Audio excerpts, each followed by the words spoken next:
Praise God. Good morning po. Good morning. The best mo ng palakpak para kay Jesus. Ayan. Okay. Sabihin mo nga dyan sa iyong katabi, pero habang sinasabi mo, kinakamayan mo ha, sabihin mo, congratulations. Kamayan mo, katabi mo, sabihin mo, congratulations. Kasi pinili mo si Lord ngayong umaga. Oh, hindi ko naintindihan yun. Yung isa kumamay lang. Umaga lang naintindihan eh. Linawin naman natin. Habang kinakamayan mo yung katabi mo, sabi mo, partner! Congratulations! Kasi pinili mo si Lord ngayong umaga. Araw-araw po tayo ipapipiliin. Laging may choice. Laging may choice. At sa biyaya ng Diyos, every time na tayo ipapipiliin, piliin natin si Lord. Okay. At ang title po ng isi-share ko sa inyo ngayong umaga ay Choose God. Noon po, ang Babylon ay nananakop ng mga bayan, mga kingdoms. And that time, sila po ang pinaka makapangyarihan na civilization, the Babylon Empire. At isa po ang Judah o Israel sa nasakop po ng Babylon. Isa sa mga ginagawa po ng Babylonia ay ang mag-take captive o manguha, mambihag ng mga matatalinong mga talubata, mainly mga binata. Yan. Taas nga kamay ng mga binata. Iyo. Yan, mga parang ganyan. Oo. Parang lang, parang. Para ano? Para i-train sa paglilingkod sa hari ng Babylon. Maging mga tagapagpayo o maging mga tagapag-isip ng kung anong maganda for the empire. Sa mga nabihag pong mga talubatang iyon from Judah, nakuha puro number 1, syempre si Daniel. Tapos may 3 pa po siyang barkada, si Meshach, si Shadrach, at si Abednego. Yan, baka may mga nag-iisip pa ng pangalan ng anak. Magandang mga pangalan niya, kung lalaki, pinagpe-pray nyo. 'Di ba? Kaganda no, 3 lalaki ang anak mo, no? Si Meshach, si Shadrach, at si Abednego. Eh, may bunso pa, lalaki rin, si Daniel. Oo, matitindi. Ganda mga pangalan. Ayan. At dumating po yung time na sila ay, yung 3 nabanggit ay kasama na po sa mga namumuno. Mga pinagkakatiwalaan na po doon. At alam nyo naman, pagdating ng politika, sa politika ay talagang yan merong iyo at merong hindi iyo. Sabihin mo nga dyan sa iyong katabi, sa politika, meron talagang hindi iyo at merong iyo. Oh, di ba? Naunawaan yung ibig ko sabihin, ano? Talagang meron kang iyo dyan, meron ka talagang kakampi mo at merong hindi. At dahil nga po na politika, ay nag-iisip po at naghahanap ng butas yung mga galit doon sa 3, kay Meshach, kay Shadrach at kay Abednego. Nag-iisip sila mga kalaban sa politika. Nag-iisip kung paano silang pababagsakin. Nag-iisip kung paano silang masisira sa paningin ng hari. At dumating na nga po ang isang pagkakataon na inaantay ng mga kontrabida. Ang hari po ng Babylon, na nung time na yon ay si King Nebuchadnezzar, ay nagpatayo ng isang gintong rebulto. Sabihin mo nga sa iyong katabi, nagpatayo ng gintong rebulto. Napakalaki po nito, at ang sabi po sa Bible ay 90 feet ang taas. Ano gang height ni Wemby? 7? Ang 7'11"? Oh. Sabi niya ay 7'5". Sabi ng mga nakakalaban, 7'6". Sabi, 7'5" lang idineklara niyan, pero 7'6" yan, ang laki. Okay. Ay napakatangkad na ho nun. And imagine itong rebultong ginto na pinatayo ni Nebuchadnezzar, 90 feet. 7'4". Kahit pagpatong-patungin mo ang 10 Wembinyama ay mataas pa rin na rin. Laki. At iniutos po ng hari na tuwing tutugtog ang mga musical instruments, ay dapat lahat na makakarinig noon ay yuyukod doon sa gintong rebulto. Ano ang utos? Kapag ka tumunog yung mga musical instrument, yuyuko at sasamba doon sa rebultong ginto ang lahat ng tao doon. At dahil po si Meshach, si Shadrach at si Abednego po ay mga may relationship kay Lord, ayaw nilang yumuko doon sa rebultong yon. Hindi sila sasamba doon dahil si Lord lamang ang sasambahin nila. At nakita po ito, nasilip po itong pagkakataon ng mga kaaway nila sa politika, kaya ipinarating po nila sa hari ang masamang balitang iyon. Nagalit po ang haring Nebukadnezar at ipinatawag niya yung 3. At dito po natin sisimulan ng pagbabasa ng verses.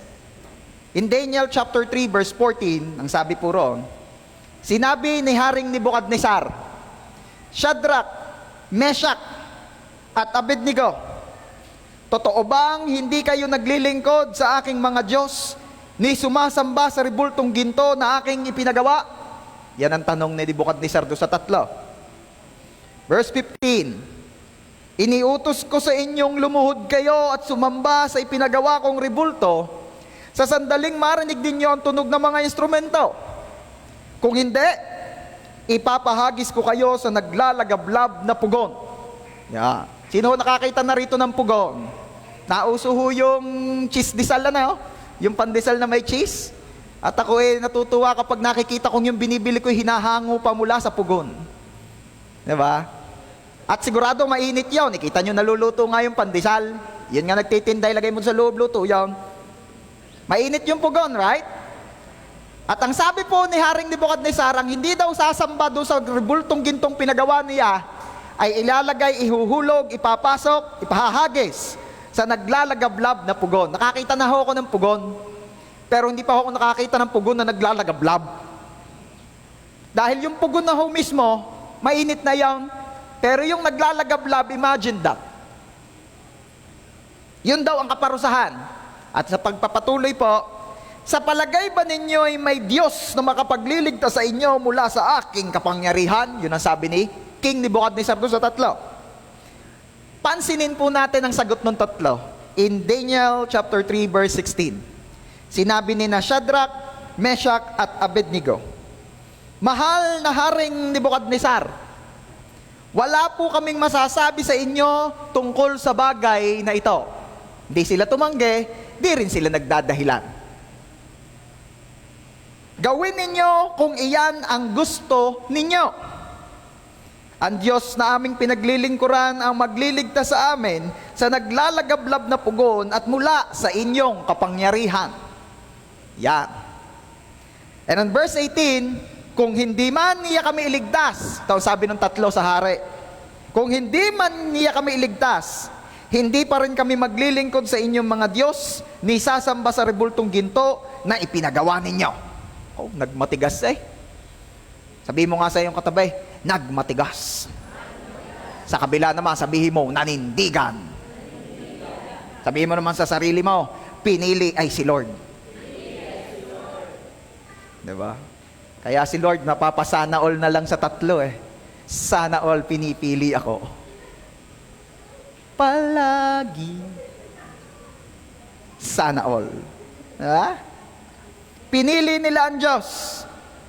Kahit ang kapalit ng kanilang pagpiling iyon ay ihuhulog sa naglalagablab na pugon. May posibilidad po na dahil sa kanilang pagpili kay Lord ay sila ay maging toasted Meshach, Shadrach at Abednego. Ang San Jose po ay kilala sa toasted mamon. Masarap yung mamunin yung malutong-lutong, na pagka nalumay na kunat. Pero yung tostadong tao, para bagang nakakahabag at nakakalungkot. And that will happen to them because of what they did. Because they chose God. Pinili nila ang Diyos. At ngayon pong umaga, sa biyaya ng Diyos, pag-uusapan natin, Paano dumating sa pagkakataon, ang kakayanang iyon? Paano dumating sa desisyon na gayon ang tatlo, kahit napakahirap na sitwasyon nila? Sa tingin ninyo, kung tayo yung maalin doon sa tatlo, tayo kaya makakapanindigan? Pipiliin kaya natin si Lord o tayo magko-compromise? And from this story, kukuha po tayo ng mga aral that will lead us na lagi at laging piliin si Lord. So once again, ang title po ng i-share ko sa inyo, Choose God. Let's pray. Lord, marami pong salamat sa biyaya na kami po ay makapag-worship sa inyo. We praise you, we glorify your name, and once again, we thank you sa biyaya na makapag-Sunday service. Salamat po sa biyayang ito. Humihingi po kami ng tawad sa lahat naming mga kamalian, sa lahat naming pong mga kasalanan, kalabisan, kakulangan. Forgive us, Lord, and cleanse us with your most precious blood, Lord Jesus. Salamat po, Panginoon, sa biyaya ng kapatawaran we receive it in Jesus' name. Thank you, Lord Jesus, kasi kayo po ang aming righteousness. And today we pray, O dear Holy Spirit, na kayo po ang patuloy na kumilos at magturo sa aming lahat. Bless the lips of your servant as I share your word. Bless the ears and the hearts ng mga makikinig. Salamat, Lord, for today. Bibiyayaan niyo po kami na palaging piliin ka. Salamat po, Ama. We dedicate to you this day. We dedicate to you this service. Be blessed, O God. This we pray in Jesus' name. Everybody shout and say, Amen. The best muna palakpak para kay Jesus. Okay. Pinili po nung tatlo ang Diyos. Kahit mahirap. Mararing yung iba po ay nagtatanong dito, bakit kailangan pang ang isang Kristiyano ay dumaan sa ganyang mga testing? Hindi ka po pwede na ang mga Christian ay laging yung safe na lang, yung laging madali. Yung laging blessing, laging favor, laging promotion. Hindi ka pwedeng gayon na lang. Sino nakapagtanong na ng gayang? Hindi ka pwedeng gayon na lang masaya, lagi na lang walang problema. Di ba? Pero alam nyo kung bakit kinakailangan at dumadaan tayo doon sa pagkakataon na tayo ay sinusubok? Because we are created to glorify God. Sabihin mo nga dyan sa katabi mo, nilikha ka to glorify God. Sabi po sa Isaiah 43:7, bring all who claim me as their God. Sino po rito yung sinasabi niya na ang iyong Diyos, Panginoon, tagapagligtas ay ang Panginoong Jesus? Ang nasabi ng Diyos in that verse, bring all who claim me as their God, for I have made them for my glory. It was I who created them. Sabi ni Lord, tipunin, dalhin dito lahat ng nagsasabing, ako ang kanilang Diyos. Bakit? Sapagkat sila'y nilikha ko para ako'y kanilang luwalhatiin. That's our purpose. We are created to glorify God. At ang mga pagkakataon na kung saan tayo'y natetesting, ito po'y hinahayaan ng Diyos upang makilala siya ng higit, upang mag-glorify siya. Pagkaga maalwan, paano mag-glorify si Lord doon? Pagkaga it is so easy for us to choose Him sa mga ganyong circumstances, paano mag-glorify si Lord doon?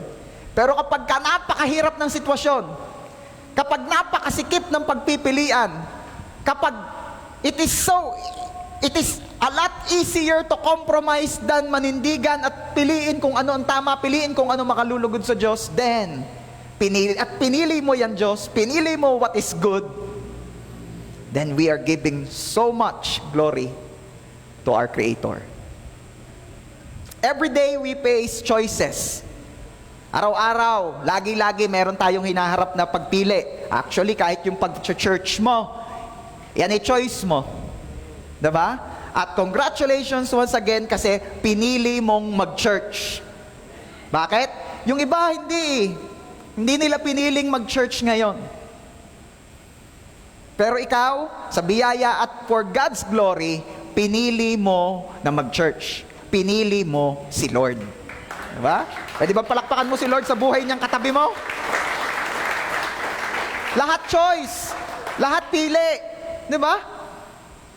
Kahapon, may mga nag-outing. Pinili din nila na sumama o hindi. Pinili nilang sumama. O ngayon, Sunday na, mag-church. Pinili nilang hindi mag-church. It's just a matter of choice. And your choice ay pagbabasihan ng Diyos kung i-glorify mo siya o hindi. Every day we face choices. Di man kagaya at kasing lala ng kina Meshach, Shadrach at Abednego.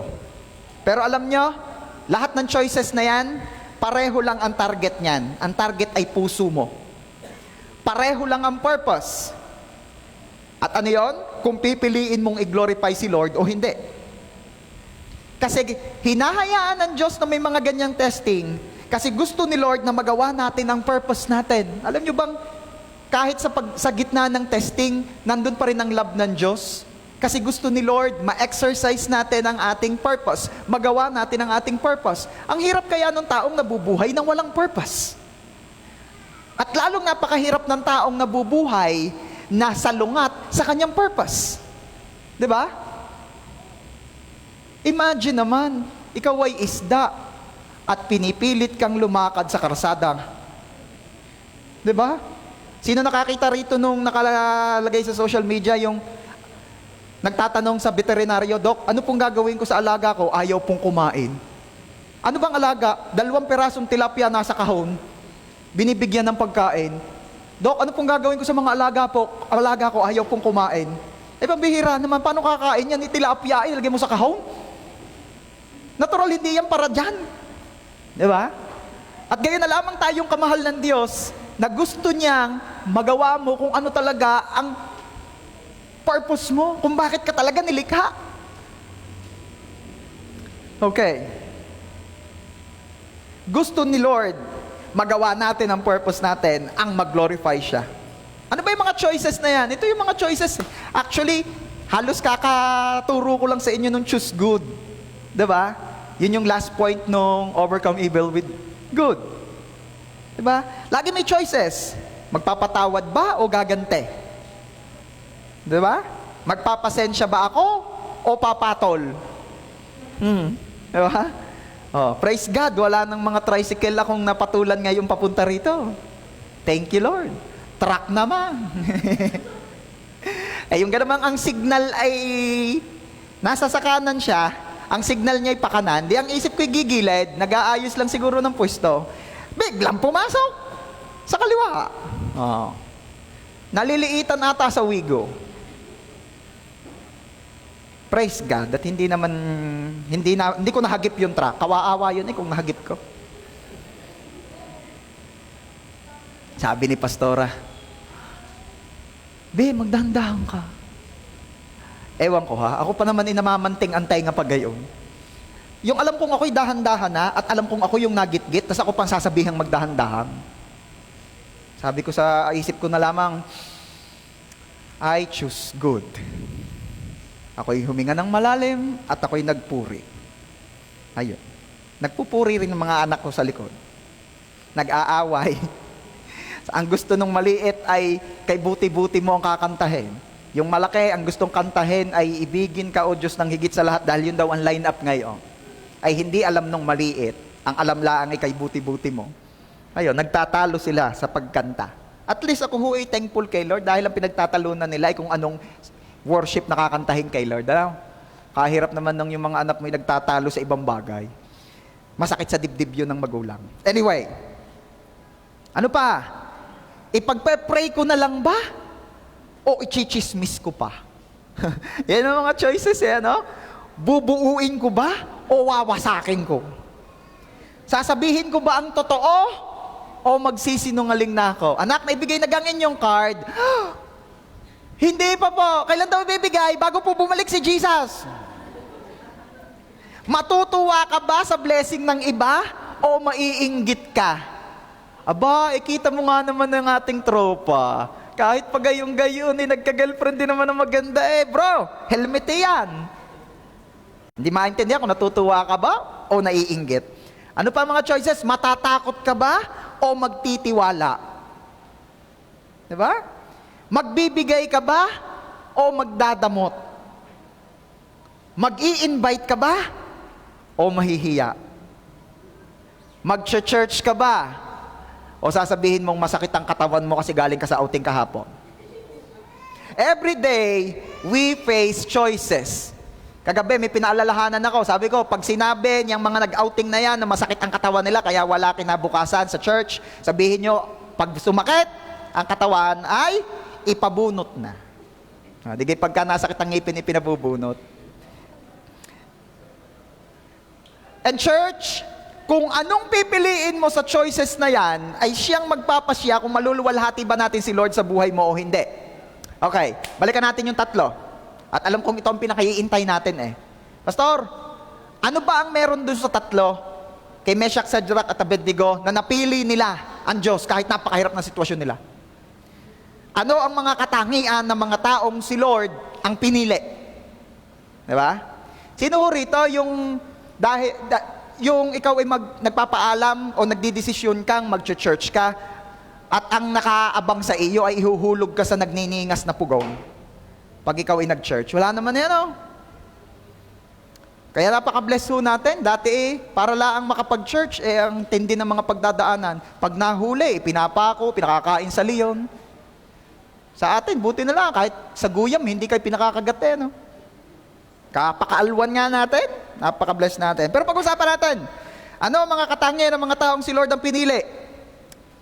Sabi mo nga sa iyong katabi, partner, ready na ako. Ready ka na ba? At binibigyan kita ng karapatan na sampalin ako pag dinaldal kita habang nakikinig ka. Anong sinagot nung isa? And so be it. So help me God. Okay, yan ha. Hirap kasi ako nagpe-preach dito. May preaching din kayo diya. Lalo na hindi sa paparnay. Okay. Number 1, nakatangian ng mga taong si Lord ang pinili, nakapili na bago pa papiliin. Sabihin mo nga sa iyong katabi, nakapili na bago pa papiliin. Mapapansin ninyo yung tatlo habang nakikipag-usap kay Haring Nebukadnezar, walang kakarap-kurap, hindi man lamang naghe-hesitate sa sinasabi. Diba? Alam nyo ba yung hesitation? Yung hesitation moves. Dati kaya ko yun eh. Ngayon naghe-hesitate na ako. Diba? Yung mga nagbabasketball lang alam yun. Anyway, walang kakurap-kurap, walang katakot-takot. Sabi ni Haring Nebukadnezar, hindi kayo nasamba? Hindi po. Hindi kayo nayukod sa pinagawa ko, rebulto? Hindi po. At wala po kaming kailangang ipaliwanag sa inyo. Oh, katindi. Diba? Sabi ni Nebukadnezar, alam ninyo ang aking sinabi, ihuhulog kayo sa nagniningas na pugon, naglalagablab na pugon dahil sa ginawa ninyong yan. Alam po namin, mahal na hari. Ay, sinong makapagliligtas sa inyo sa aking kapangyarihan? Sabi ng tatlo, ililigtas po kami ni Lord. At kung hindi man, hindi pa rin po kami sasamba dyan sa rebulto ninyo. Oo. Alam nyo gawin ng mga kasamahan niyan? Mag-church ka? Oo. Pag ikinag-church, break na tayo. Aayusin ni Lord ang relationship natin. At kung hindi man, mag-church pa rin ako. Kaya mo yaw? At tumahimik ang taga-JA1 San Jose. Maraming trabaho, kailangan tapusin. Pumasok ka ng Sunday. Mag-church po ako ng Sunday. Alam nyo naman na po yun, bago pa po ninyo ako ihar, nag-a-apply pa lang po ako, sinabi ko na sa inyo, ang Sunday ay kay Lord. Hindi. Pag kayo nag-church ng Sunday at di ka pumasok, mawawalan ka ng trabaho. Ako po'y mag-church. Aayusin po ni Lord itong ating company, aayusin po ni Lord itong aking trabaho. At kung hindi man, mag-church pa rin po ako. Yung isa, bro, kasaya natin kahapon, talagang ako sa panaginip, hanggang sa panaginip pinaglalangoy pa eh. Mag-church, kaga ako'y hindi, sasabihin ko na lang sa kuya, ay masakit ang katabang ko. Sabi nung isa ay ako'y mag-church. Ay, paano? Ay, siya ka. Ay, pagiging nag-church di ako naman ang nag-iisa-isang wala doon. Ako naman ang mapapaginitan doon. Tayo dalawa. Para iba-iba. Pagiging nag-church, wala ka ng tropa. Ano sasabihin mo? Siya, sige na nga. Ay. Ang tatlo ho'y nakapili na bago pa sila papiliin. Decided na. Sabihin mo sa iyong katabi, decided na. Bago pa pagdesisyonin. Bakit kaya wala silang hesitation? Ba't kaya wala man lang kakurap-kurap, wala man lang kaplano-planong magbago ng isip? Kasi po, bata pa lamang ay naturuan na. Naturuan ng ano? Ang mga batang Hudyo po, itinuturo agad sa kanila itong mga verses na ito. Exodus chapter 20. Alam nyo na agad. Exodus chapter 20, ano ka meron doon? Alam nyo na agad, may idea na kayo. Verses 3 to 5, basa. Huwag kang lalabas sa screen, yun, lumabas na. Huwag kang sasamba sa ibang Diyos maliban sa akin. Huwag kang gagawa ng imahe ng anumang nilalang na nasa langit, nasa lupa, o nasa tubig upang sambahin. Huwag mo silang yuyukuran. O yan na, pagkakalinaw. Bata pa lamang, itinuturo na sa kanilang tatlo yon. Ano nga uli ang iniuutos ni Nebukadnezar? Pag narinig nyo ang tunog, yuyukod kayo doon sa ribultong ginto. Ito na nga itinuturo sa kanila noong paman. Decided na yung tatlo noong pa na ito ang kanilang gagawin. Anong sabi ni Lord? Huwag mo silang yuyukuran ni sasambahin sapagkat akong si Yahweh na iyong Diyos ay mapanibughuing Diyos. Pag-usapang Diyos-Diyosan, ito hindi na pinag-uusapan. Bakit hindi na pinag-uusapan? Dahil dapat alam mo kung ano ang kalooban ng Diyos tungkol dyan. Marami ang nagtuturo sa atin ng Ten Commandments, sasabihin lamang yung verse 3. You shall have no other gods beside me.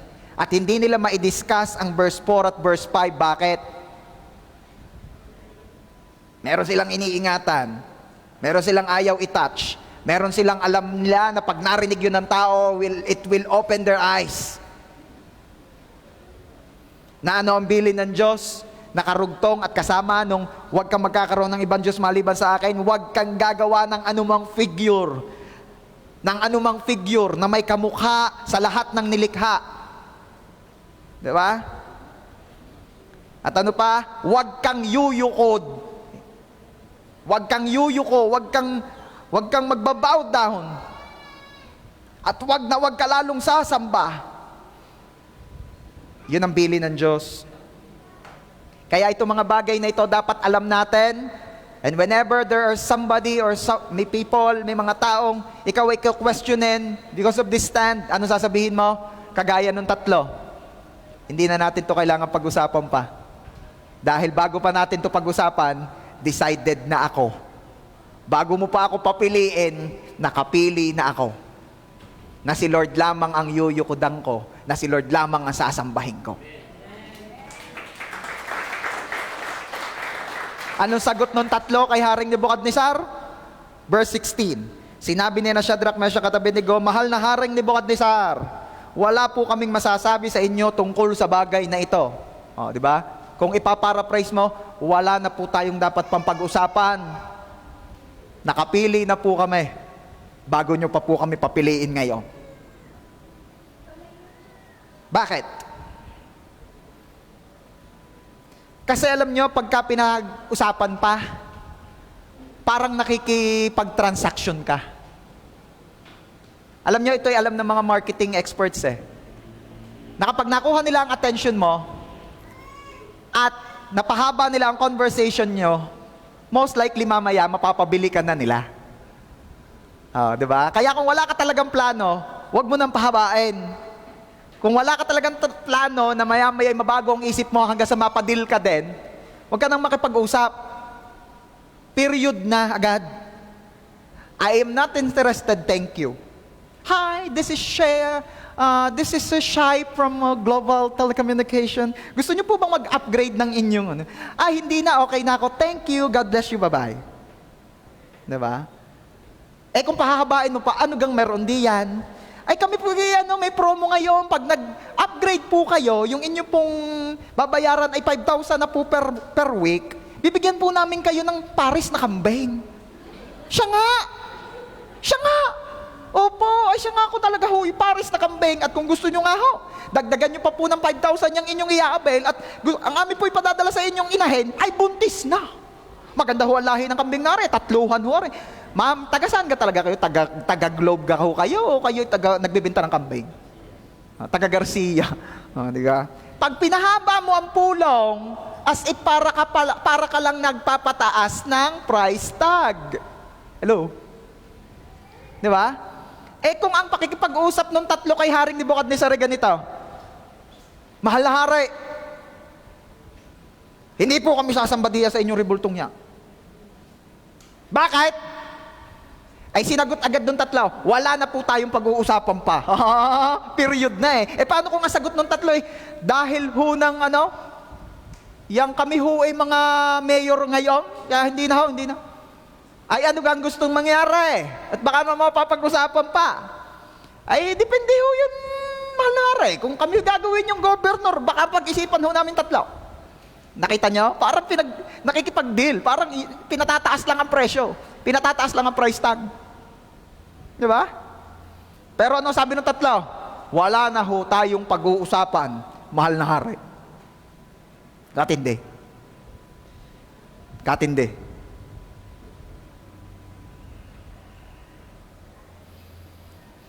Ang sinabi ni Lord ay final. At hindi po ito subject for discussion. Okay. Sabihin mo nga, sa biyaya ng Diyos, ang Sunday ay ikinukumit ko kay Lord.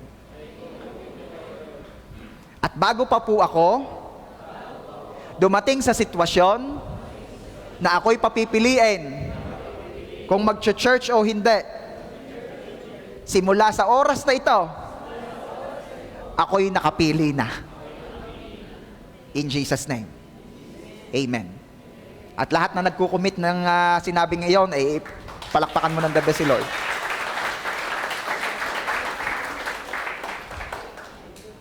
Okay. Noong 1924, tagal no? Noong 1924 po, ginanap po ang Summer Olympics sa Paris. Yan. Hindi sa Paris, sa Paris. At meron pong isang athlete doon. Siya po'y runner. Na sikat at hindi pa nagsisimula ang karera. Sinasabi na ng mga tao, ito na ang panalo. Bakit? Kasi no match yung mga kalaban sa kanya, pangitan na. Alam nyo gayon, nakaranas na kayo ng gayon, yung pangitan na, yung halimbawa dumayo ang US Dream Team sa inyong barangay at sumisigaw si Lebron kay na James, 5! Kasi! Ano sabi ni James? Inyo na ang pira namin. Mababalialaan kami, talo rin naman. Parang ganyan. Parang ika naman pangita na, panalo na ring runner na are. And his name is Eric Liddell. Pangita na na mananalo. Ano po ang nangyari?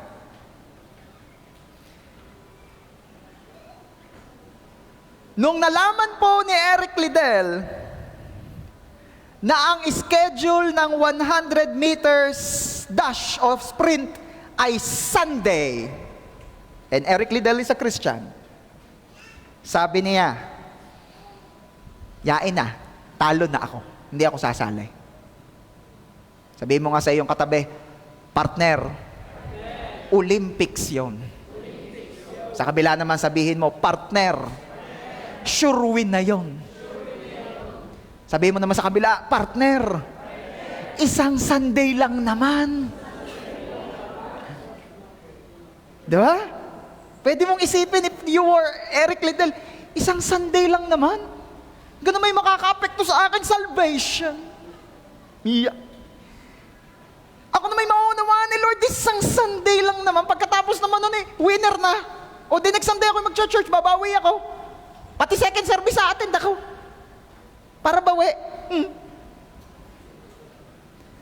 And instead of joining the 100 meters na siya ay pangitang mananalo na, instead, he joined the 400 meters na ginaganap every weekdays. At syempre, as usual, doon siya nanalo. But what is my point? Noon pa po, si Eric Liddell ay nakapili na. Sabihin mo nga sa katabi mo, noon pa, si Eric Liddell ay nakapili na ang Sunday niya ay kay Lord.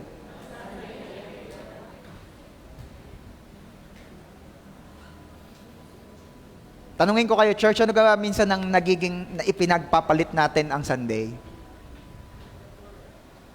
Tulog? Work? Okay. After po niyang manalo sa 400 meters na takbuhan, the following year, bumalik na po siya sa China. Oh?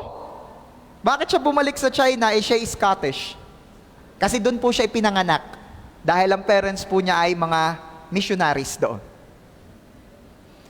At kahit ang nag-aabang sa kanya ay fame, dahil siya po ay sikat na sikat at siya ay napakabilis na runner that time, pinili po niya maging missionary sa China. Hanggang sa siya'y mamatay noong 1945. Sabi mo nga sa iyong katabi, partner, bago pa papiliin, nakapili na. Hindi pa nangyayari, desidido na. Church, kung gusto po nating pagtagumpayan ang mga pagkakataong papipiliin ka kung i-glorify mo ba si Lord o hindi, dapat hindi pa dumadating ang sitwasyon, decided ka na. Hindi pa dumadating ang choice, nakapili ka na. At pinili mo si Lord. Number 2, ano yung pangalawang katangian ng mga taong pinipili lagi ay si Lord? Number 2, pumili sila dahil tama. Sabihin mo nga sa iyong katabi, pumili sila dahil tama. Minsan, ang dami-dami nating reasons sa ating choice. Oh, bakit yan na naging choice mo? Kasi ganito. Kailangan tsaka ito, papaliwanag ko sa iyo. Ito ang dahilan kaya pinili ko ito. Ang dami nating reason sa ating mga choice na ginagawa. We forgot na isa lang reason na itong reason na itong sasabihin ko sa inyo, ay sapat na kaya natin pipiliin ang isang bagay. And what is that reason na sapat na? Dahil yun ang tama. Di ba? Uy, bakit ba't ibinalik mo pa yung sukli? Ayos nga yun, pang merienda na natin yun. Yung iba sasabihin, ako'y nakukonsensya. At saka baka ayoko nang nabili ng gayang may pandaya. Nakakatai yan, ayoko kumain ng gayong, nakakaipot yun. Ang dami paliwanag, Hindi gayong. Sasabihin mo na lamang, bakit? Dahil ito ang tama. Minsan nag-iisip pa tayo ng paliwanag, nag-iisip pa tayo ng dahilan, nag-iisip pa tayo ng yung para siguro sa tingin natin makuha natin ang kanilang paboran tayo, pero hindi. Ito'y napakamakapangyarihang reason sa bawat choice na gagawin natin. Bakit mo yan pinili? Dahil yon ang tama.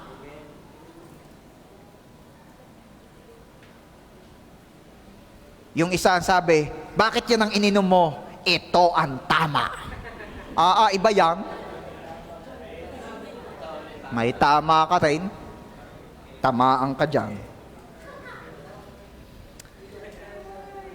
Daniel chapter 3 verse 16 says, sinabi ni Shadrach, Meshach at Abednego, mahal na Haring Nebukadnezar, wala po kaming masasabi sa inyo tungkol sa bagay na ito. Anong ibig sabihin nun? Wala na po kaming ipapaliwanag pa. Pinili po namin hindi sumamba sa Diyos-Diyosan ninyo dahil yon ang tama.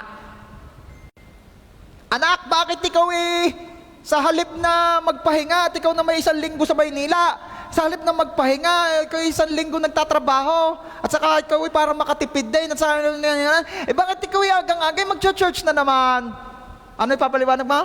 Dahil ito po ang tama. At ano sasabihin sa iyo? Yun na, nagkatama na ang anak ko. Yain na. Maunawaan din nila. At pagka may mga tao pang talagang makukulit, ay di, sabihan mo na lamang na, kung malalaman nyo lamang kung saan ako iniligtas ng Diyos, mauunawaan nyo kung bakit ganito ako kakumited at ganito akong sumamba sa Kanya. Pag malalaman nyo lang, kung malalaman nyo lang kung saan ako pinulot ni Lord, kung malalaman nyo lang kung saan ako iniligtas ni Lord, mauunawaan ninyo kung bakit ganito ako kakumited sa Kanya at ganito akong sumamba sa Kanya. Pero, bago pa dumating doon sa gayong paliwanagan, sabihin mo, dahil ito ang tama. Sometimes, we forget it, na yun ang pinakamatinding reason, at yun ang pinaka-accurate. Kahit ano pang pressure, kahit pa sinong nagtatanong o nagsabi, bakit ko binabanggit ito? Minsan, depende sa nagtatanong eh. Ang sagot natin, at ang pagpili natin. Halimbawa, may nagtanong sa iyo, kung sino laang. Ikaw gaya, born again ka ga? Born again ako, sharean kita. Tanggapin mo si Jesus. Halimbawa, biglang ang nagtanong boss mo na atheist. At yun ang magpupromote sa iyo. At tinanong ka, balita ko, born again ka. Ano yung sasagot mo? Kasing tatas ba at kasing tibay ng sagot mo doon sa kapitbahay? Boss, magandang araw po. Di ba? Bago ka sumagot, gusto ko lang maging malinaw ha. Hindi ako naniniwalang may Diyos. And I want to remind you, Mr. Moog, na ako ang magpupromote sa iyo. Ako ang tatanungin for your promotion. Then, sagot nga, balita ko born again ka. Totoo ba? Ano kaya ang isasagot ni Mr. Moog?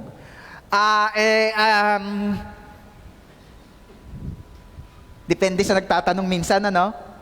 Depende sa nagtatanong minsan. Kahit ano pang pressure, kahit pa sinong nagtatanong o nagsasabi, kahit pa boss ang nagsabi, kahit pa prop mo ang nagsabi, diba? Sino rito yung naka-encounter na ng atheist na prop? At doon pa, ikaw, alanganin ng grades. Diba? Sir, baka naman po magagawa natin ng paraan yan. Magagawa naman natin ng paraan yan. Ay, siya nga po. Madali lang naman ang kailangan. Ay, siya nga po. Sige po. Ano ka po? Gagawin ko pong lahat, sir. Gagawin ko pong lahat. Kaya remember ha, huwag mong bigyan ng sobrang kapangyarihan ng tao sa'yo. Gagawin ko po lahat, sir. Gagawin ko po lahat. Ano po ba yon? Deny Jesus. Sir, kayo ba talaga yan? Parang mga demonyo na yan. Ano ka mo? Naalala ko yung pinapanood ni Carlos sa akin eh. Yung may nagkabanggaan. Ay tumawag ng pulis yung isa. para gumitnado sa banggaan. Sabi nung isa, ba't tumawag ka pa ng pulis? Mamaya kutungan pa tayo niyan. Sabi ng pulis, ano? Ay, sorry po. Nakalimutan may pulis. Ewan ko, ba't ako lang ang tawan-tawa? Siguro pag nakakapag-drive na kayo o kayo na sa kalsada, baka makarelate na kayo. Anyway, paano kapag boyfriend ang nagsabi, makakasagot ka kaya ng, ba't yan ang pinili mo? Dahil ito ang tama. Makakasagot kaya tayo ng gayon? At pag makulit pa, sa tingin mo, ano kaya maganda sabihin? Bakit nga? Ba't yan ang pinili mo? Dahil ito ang tama. Abay, dapat hindi. Dati ako sinunod mo. Ganyan. Dati ako pinili mo. Dati sinabi kong pinili mo. Sagutin mo. Sabihin mo, bakit? Diyos ga kita.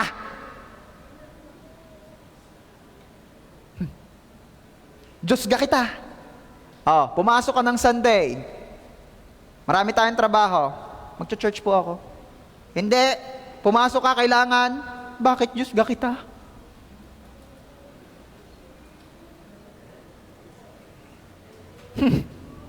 May sasabihin ako sa inyo, church. Anuman o o kung sino man ang may kapangyarihan sa iyong pigilan kang mag-church at sambahin ng Diyos, ay Diyos mo. Hindi ko na nilagay dyan, baka mapicturan nyo pa. Hindi nyo rin naman mai-post. Ulitin ko. Pati ho yung mga nasa live, pakinggan po natin.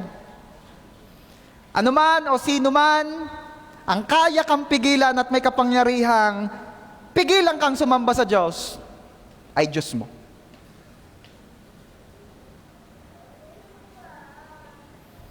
Kaya kapag may makukulit at pumipigil sa iyo at nakapag-decide ka na pwede mong sabihin bakit Diyos ka kita?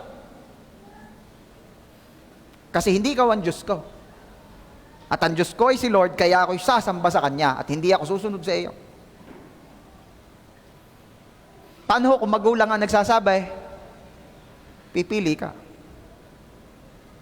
Mawawalan ho ko ng pamilya, agad-agad, no? Marami nga akong kilala nang dahil sa kanilang paninindigan, nagkapamilya lalo. Dahil yung kanilang pamilya, na-win nila. Dahil minsan sa kakakompromise, nakikita ng mga gusto mong mawin Nakikita nila, pwede naman palang hindi nag-church. Bakit? Sinabihan ko rin anak ko, 1 buwan na, hindi nag-church. Pwede naman palang hindi. Kung nanindigan ka, bago ka papapiliin, nakapili ka na. Yung anak ko, hindi ko mapigilan. Ano ba meron daw? Sama mo nga ako. Ano ba pinakakain sa iyo ng pastor mong yan? Ustya. Nung una kong atin, burger. Nung sumunod ho, wala na. Ustya. Ano ka tinuturo ng iyong pastor na yan? Ang hindi sumunod sa akin? Hindi ho. Ang turo ho sa amin igalang ang mga magulang. Ba't di mo ako ginagalang? Ginagalang ko naman po kayo. Ba't sabi ko huwag kang mag-church, nag-church ka pa rin? Ang sabi ko mag-church po ako. May po.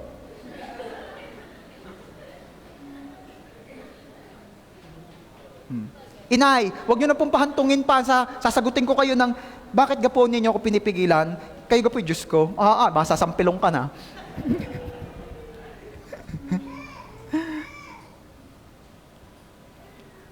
At pag pinili mo yan Diyos, dadating ka na doon sa parang kina Meshach, Shadrach at Abednego. Huhulog ka na namin sa pugon. Mawawalan ka ng trabaho. Babagsak ka. Break na tayo. Ano sasabihin mo? Ano sasabihin mo? Huwag naman, bibi. Ikaw pa rin ang bibi ko. Ang bibi ko. Kahit pinipigilan mo ako. Kung ayaw mo ay susundin kita. Ay sumamba ka na diyan. Tingnan natin ngayon kung pag yan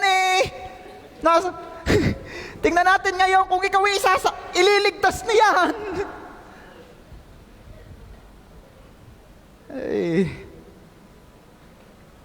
Ito ang sagot mo. Sa biyaya ng Diyos, ito ang sagot mo. Kapag nagsabi sa'yo, mawawalan ka ng trabaho, mawawalan ka ng kung ano man, ikaw ihuhulog sa pugon, ikaw kung ano man, yain na! May Diyos ako at siya ang pinakamahalaga.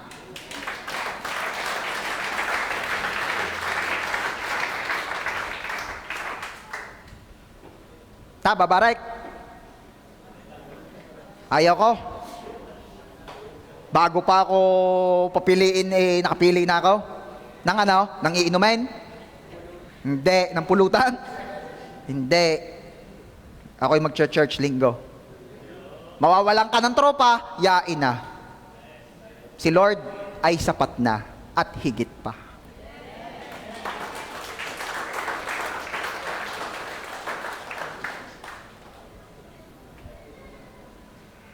Pumili sila dahil yun ang tama. Letter A. Pumili sila dahil yun ang tama. At paano yon? Gusto ko makita ninyo na di sila pumili dahil safe. Kadali kayong pumili pag safe. Pag may assurance. Diba? Pero pag napakataas ng risk, ang hirap pumili. Tama? Yung mga tipong, paano pag di ako nakisama, baka mawalan ako ng friends? Paano pag di ako umayon, baka mawalan ako ng trabaho? Daniel 3:15, balikan natin yung story. Iniuutos ko sa inyong lumuhod kayo at sumamba sa pinagawa kong rebulto sa sandaling marinig ninyo ang tunog ng mga instrumento. Kung hindi, ipapahagis ko kayo sa naglalagablab na pugon. Sa palagay ba ninyo ay may Diyos na makapagliligtas sa inyo mula sa aking kapangyarihan? Sabi ni Nebuchadnezzar, kung hindi kayo susunod, kung hindi ninyo pipiliin tong ibang choice, bukod kay Lord, ihahagis kayo sa naglalagablab na pugon. Ano ba nire-represent yung naglalagablab na pugon? Yung anumang consequence na sa tingin mo'y mangyayari because you choose God. Di ba? Meron akong kilala Tuwan-tuwa siya kasi ang ganda-ganda nung naging work niya pagka-graduate niya. Ganda ng work niya, accounting firm. At siya'y masaya doon dahil siya pinagkakatiwalaan at saka okay naman daw yung mga boss niya.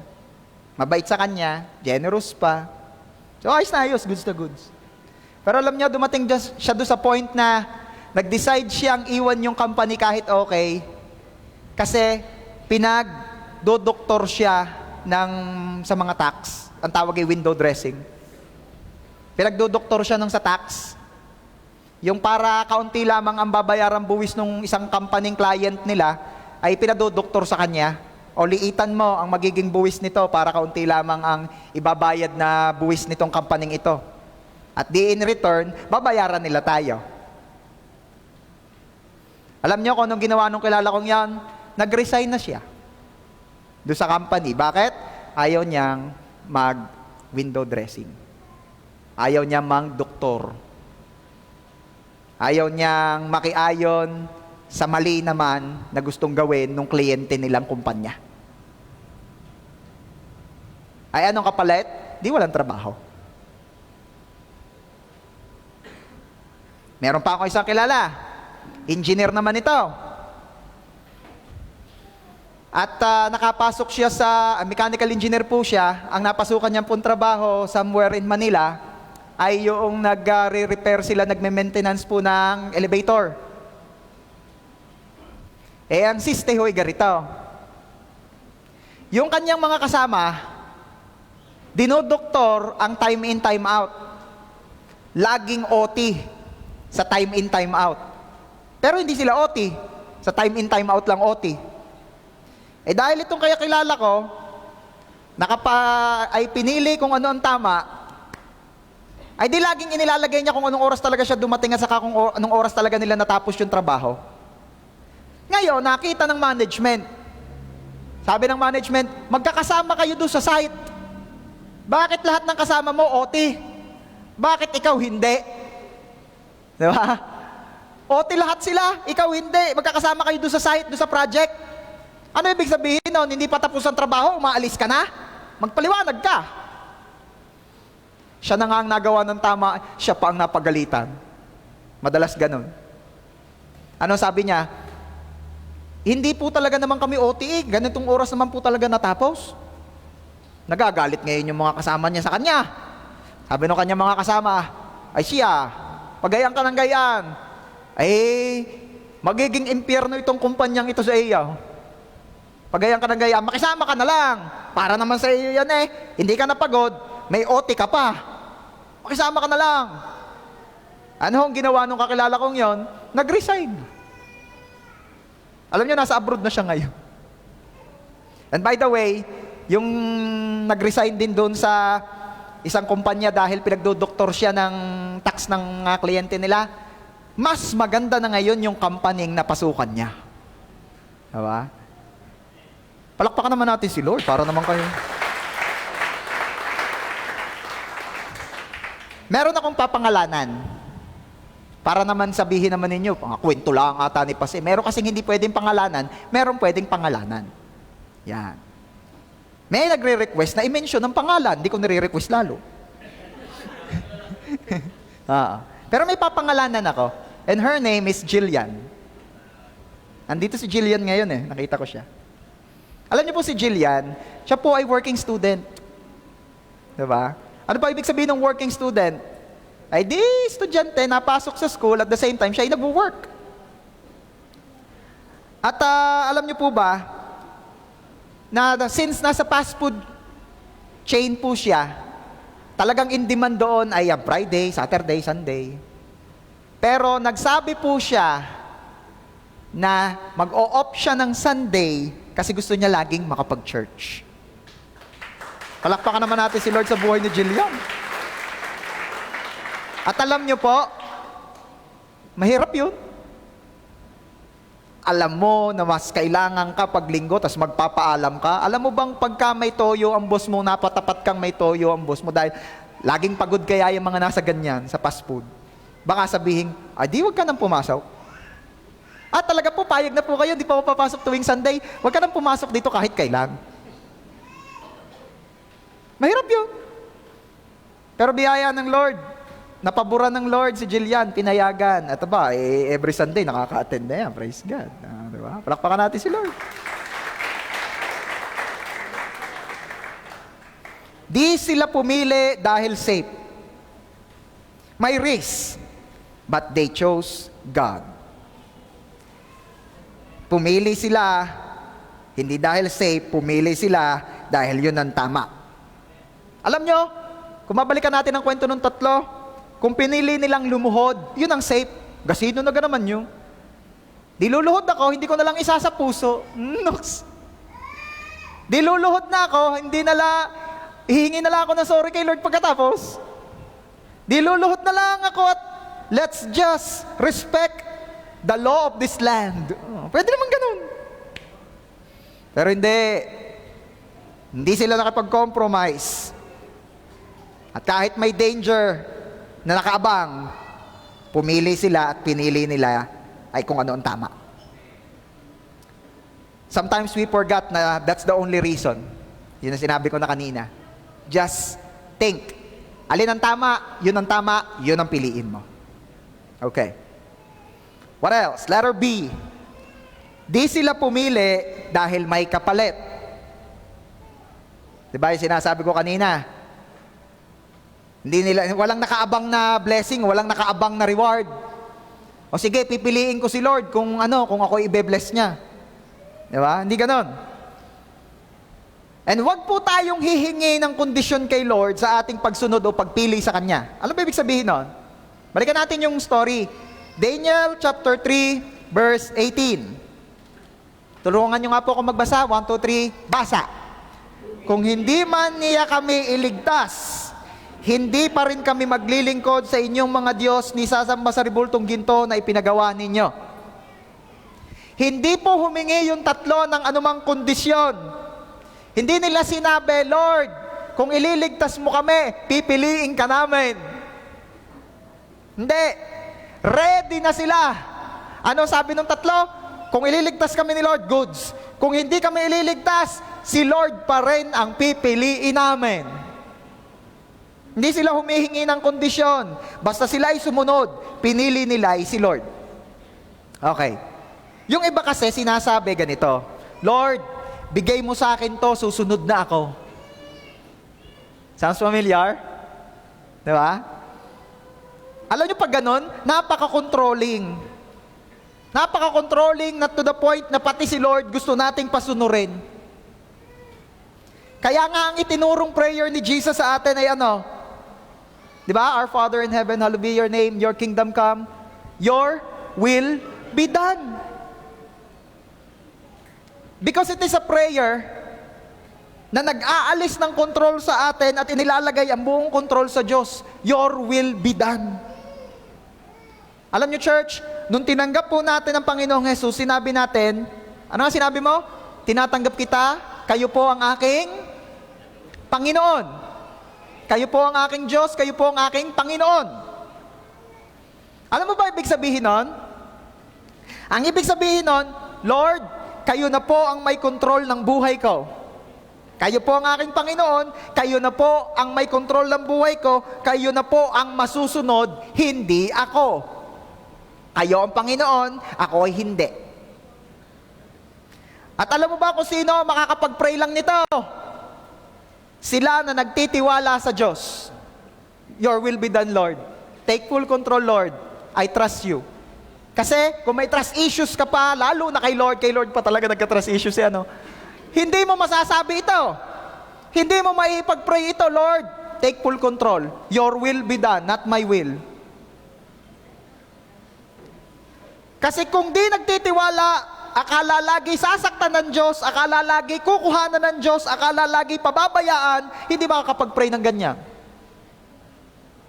At ang tunay na nagtitiwala kay Lord, sinasabi, let your will be done. Susunod po ako sa inyo. Pipiliin ko kayo lagi, kahit walang kondisyon, kahit walang kapalit, kahit walang blessings.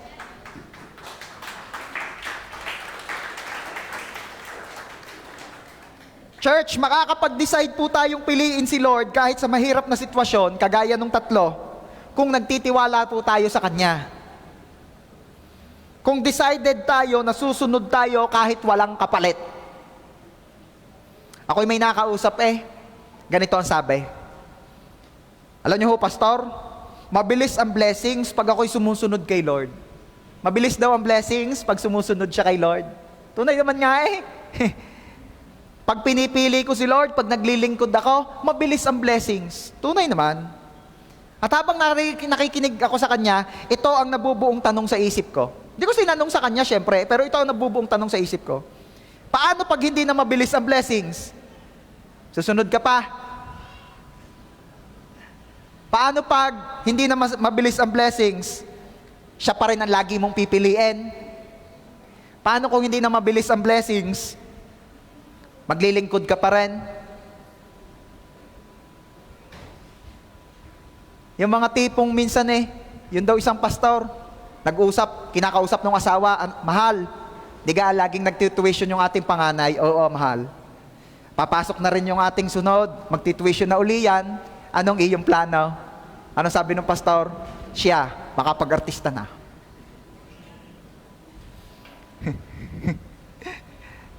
Joke lang yon, syempre.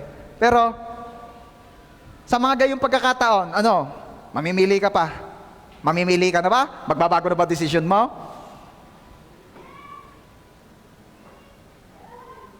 Paano pag hindi na mabilis ang blessings?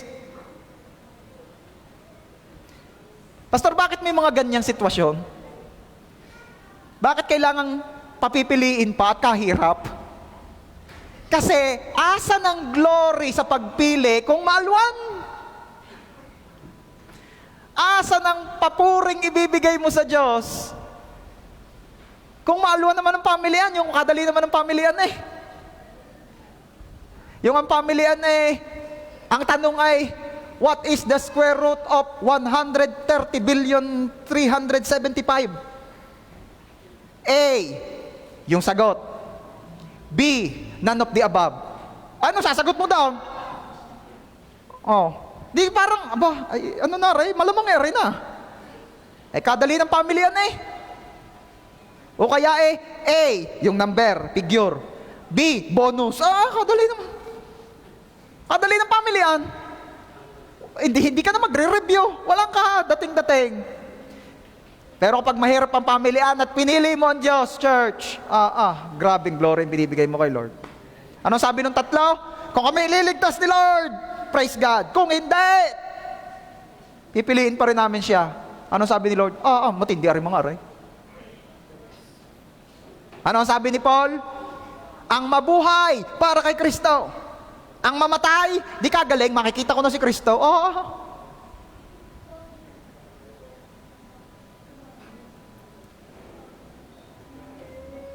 Asa ng glory na ibibigay natin kay Lord kung kaya lang natin siya pipiliin ay dahil maalwan, dahil madali, dahil convenient, dahil may kapalit na blessing. Sabi ng demonyo, Lord, kaya ka lang naman laging pinipili ni Job dahil bine-bless mo? Tanggalin mo ang blessings ni Job, tingnan natin kung pipiliin ka pa rin niya. Sabi ni Lord kay Satan, watch and learn, baby boy. Tinanggal lahat ng blessings. Hindi lang basta tinanggal, nilagyan pa ng sakit. sabay. Sabi siguro ni Lord, iimik na, sa sobrang hirap, may isasabihin na. Sabi ni Satanas sa mga kadimunyuhan din niya, lagyan ng microphone at nang rinig natin, sasabihin niyan, ayaw ko na kay Lord. Lagyan ng microphone, dali! Excited si Satanas, pinalagyan pa ng sound system. Pag-imik ni Job, sabi ni Job chapter 1 verse 21, bilis! Hubad akong lumabas sa sinapupunan ng aking ina. Sabi ni Satanas, siya nagsisisi nang ipinanganak siya. Hubad din akong babalik sa lupa. Nawala na ng pag-asa, mauutas na, babalik na sa lupa. Si Yahweh ang nagbigay, si Yahweh rin ang babawi. Sabi ng demonyo, nagpapabawi na. Purihin si Yahweh. Sabi ng demonyo, lugi sa pa-sound system. Ano ba sinasabi ni Job dyan? May kapalit o wala, praise the Lord who gives and takes away. May blessing o walang blessing, praise the Lord who gives and takes away. Magkaigiman kami ng asawa ko, ng girlfriend ko, o hindi, praise the Lord who gives and takes away. Kaya niyo yan? Kaya natin yan. Piliin mo kung anong tama.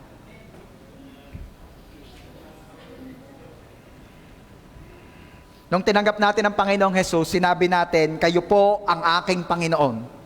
Alam mo ba ibig sabihin nun? Ang ibig sabihin nun, si Jesus ang Panginoon, hindi tayo. Siya ang masusunod, tayo ang susunod. Hindi tayo pantay ni Lord. Ba't ko ito sinasabing hindi tayo? Sabi mo nga, hindi kami pantay ni Lord. Kasi yung iba, nag-aakala na pantay lang sila ni Lord. Ganitong mag-isip o mag-pray, Lord, give and take tayo ha. Ang give and take tayo? Kasi pantay sila, no? Lord, give and take tayo ha. Pipiliin kita. Gawan mo din naman ng paraan na ako ang mapili na ipopromote ha. Susunod ako sa iyo, pero ako din ang isusunod mong makabenta ng malaki ha, nakikitain. Give and take tayo, Lord ha. Kasi pantay kayo. Pwede ba mag-isip tayo?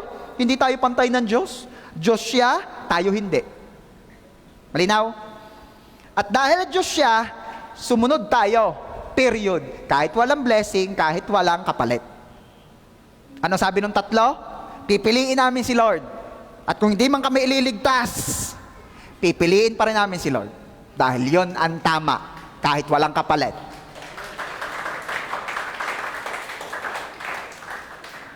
At alam nyo, ang mga taong nag-iisip na sila'y pantay, kapag hindi ibinigay ni Lord ang inaasahan, nagtatampo sa Diyos. Magtampo ka na sa bigas, huwag ka lang magtampo kay Lord. Akala kasi nila pantay sila ni Lord. Sasabihin, Lord, ang daya mo naman, pinili kita, tapos hindi mo hinayaan na ako rin ang mapili. Lord, ang daya mo. Paano naman naging madaya ang Diyos sa iyo? May utang na loob ba ang Diyos sa atin? Ikaw ba ang Diyos? Panginoon ka ba ni Lord? Kaya sa simula pa lang, nilinaw na ang relasyon. Si Jesus ang Diyos, tayo'y hindi. Sa simula pa lamang, malinaw na agad, tanggapin mo si Jesus bilang Panginoon. Siya ang Panginoon, hindi tayo. Pero minsan ayaw natin ito. Sometimes you are resisting His Lordship. Minsan ipinipilit natin ang atin. Ang tawag, may sariling kanya. Pag sa redundant noon, sarili na nga, kanya pa eh. Bakit? Ikaw ba ang Lord ni Jesus? Para ipilit mo ang iyo? Ang Sunday ko, ako ang magde-decide kung para saan ang Sunday ko. Ay di, hallelujah, praise sa iyo. Di sambahin ka kung ano man pangalan mo. Ang pinasok nating relasyon ay hindi tayo pantay. Anak po ako ng Diyos, anak ka, pero hindi ka Diyos. Hindi tayo pantay. Kaya wag na wag nating bibigyan si Lord ng kondisyon, kaya natin siya pipiliin o susundin. Kagaya ng tatlo, sumunod sila, pipiliin nila si Lord, iligtas man sila o hindi. I-bless man sila o hindi. Samahan man o hindi. Pipiliin natin si Lord, tumubo man o hindi. Paboran man o hindi. Kung yun ang gusto ng Diyos para mag-glorify siya sa buhay mo, sige, go! Si Lord pa din ang pipiliin ko. Palagi. Let God be your palagi. Hanggang sa huli. Palagi. Di ba? Si Lord pa rin ang pipiliin ko. Uulit-ulitin man. Di ba? Hindi tayo pipili dahil may kapalit. Pipili tayo dahil ang pinipili natin ay Panginoon natin. Karapat dapat piliin. Sabihin mo nga dyan sa iyong katabi, pipiliin ko si Lord. Kasi karapat dapat siyang piliin. Minsan nakala natin okay na okay ang relasyon natin kay Lord. Na ikaw ang sumusunod at si Lord ang nasusunod. Pero darating talaga yung time na susubukin tayo at ipapakita sa atin ng pagsubok kung sino ang talagang nasusunod. I-reveal ng testing na tayo pa rin pala talaga ang nasusunod, na napaka-self-centered pala natin, na 90% ng iniisip natin ay tayo at yung natirang 10% ay tayo pa rin. Na kahit si Lord, gusto rin nating pasunurin. Siya ang pinag-a-adjust natin. Lord, di ba naunawaan mo naman ako? Gusto natin tayo ang maging Panginoon over Him. But again, remember, we are not created to lord over Him. We are created to glorify Him. Are you there? Babalikan natin, papaalala ko sa inyo, what is our purpose? Isaiah 43:7, bring all who claim me as their God, for I have made them for my glory. Ikaw ay nilikha para sa glory ni Lord. At ang mga testing, pagkakataon na pipiliin mo. Kung si God ba talaga ang pipiliin mo, church, ay mga opportunities for us na magawa ang ating purpose. And what is that purpose? Ang mag-glorify si Lord sa ating mga buhay. Kaya, pwede ba, sa ating pagtatapos, puputulin muna natin ito, itutuloy natin sa next Sunday. Pwede ba sabihin mo, si Lord pa rin ang pipiliin ko? Sabihin mo nga, hanggang sa huli, si Lord pa rin ang pipiliin ko. Sino rito yung mga nagsasabi, decided ka na bago ka pa pagdesisyonin? Sino rito yung nagsasabing, pinipili mo si Lord dahil yun ang tama? Sino rito yung nagsasabing, pinipili mo si Lord kahit walang blessing, kahit walang assurance, kahit walang safety? Sino rito yung nagsasabing, pinipili mo si Lord dahil siya si Lord? May I invite everyone to stand up, please?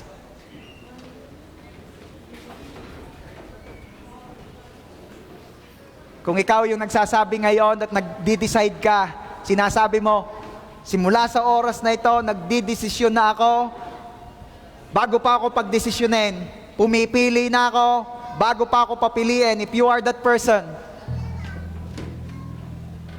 pwede ba na mag-focus ka kay Lord sa mga oras na ito? The very presence of the Lord is here.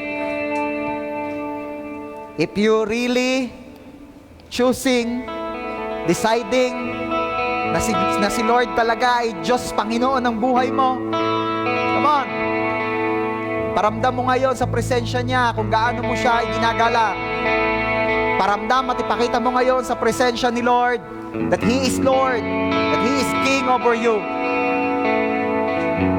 Nakikita ko yung mga sundalo, pag nagbibigay sila ng salute sa presidente, talagang snapping, hindi galaw ng galaw, nakayuko, hindi natingin. Grabe ang paggalang sa Pangulo, na tao din lang naman. So if we really claiming and saying that Jesus is your Lord, your King, Let's give Him the due respect that He deserves. Ibigay ang galang na para sa hari. Ibigay ang pagsamba na para sa hari. At simula sa oras na ito, anuman ang isipin ng katabi mo, anuman ang naiisip mo pwedeng sabihin ng katabi mo because of what you will do today, magdidesisyon ka na at pipiliin mo kung sinong ipiplease mo. Magdidesisyon ka na. Tawanan na ako na rin mga kasamahan kong aray. Tawanan na ako na rin katabi kong aray. Maueya na aray sa akin. Ako kasi nagdidesisyon na ngayon. Ako kasi pumipili na ngayon kung sino pangingitiin ko. Maliwanag na ngayon kung anong purpose kung ba't ako nilikha, and that is to glorify my Creator. At this time, lahat ng nakapili na, lahat ng pinili ng parangalan at papurihan ng Diyos, I am inviting you to worship the Lord. Worship the Lord.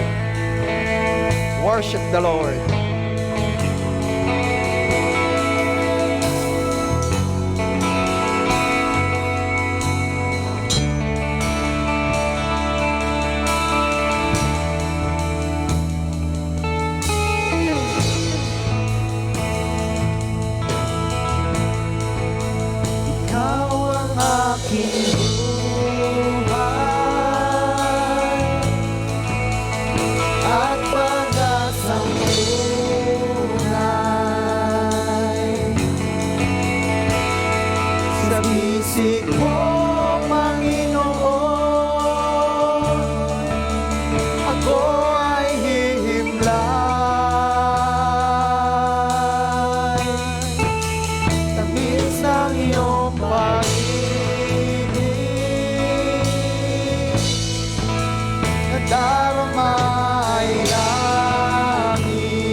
Kailan ay ito'y pagpapalit. Mga kalalakihan, sabihin natin lahat, ikaw ang aking buhay at pag-asang tunay. Sa piling ko, Panginoon, ako ay hihimlay. Tamis ng iyong pag-ibig, tamis ng iyong pag-ibig, nadaramay namin.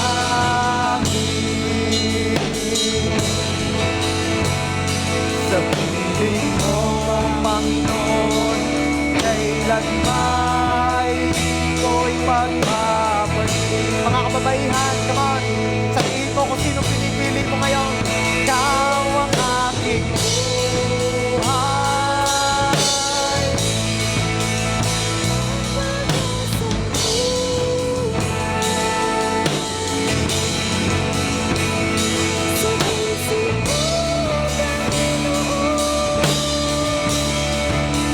Ako ay hihimlay. Tamis ng iyong pag-ibig,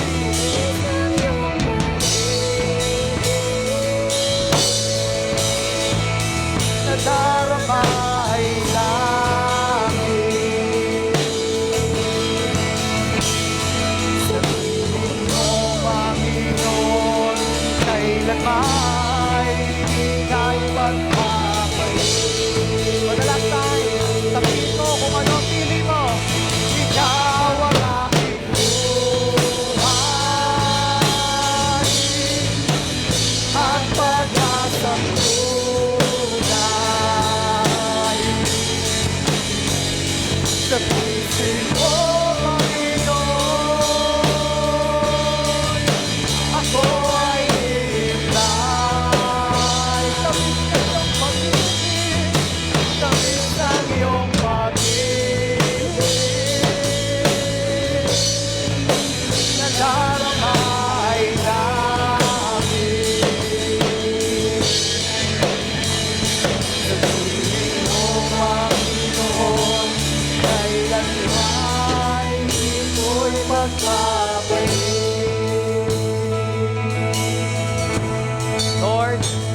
maraming salamat po sa biyaya na kami ay makarinig ng inyong mga kataruan, ng inyong mga salita.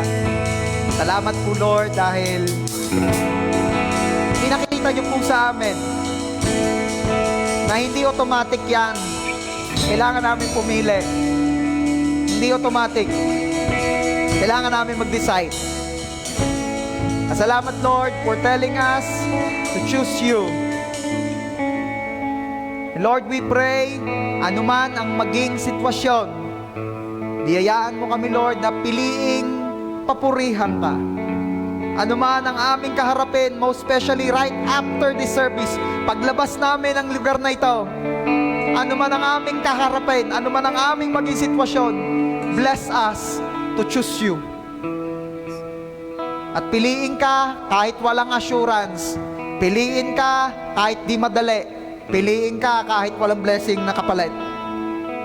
Piliin ka dahil yun ang tama. I pray and declare in Jesus' name na ang inyo pong mga anak sa JA1 San Jose family nakapili na bago pa papiliin. Nakapagdesisyon na piliin ka at ikaw ang piliing pangitiin. To you alone, all the glory. Ito po ang aming prayer in Jesus' name. Amen. Sige po, makakaupo na po tayo.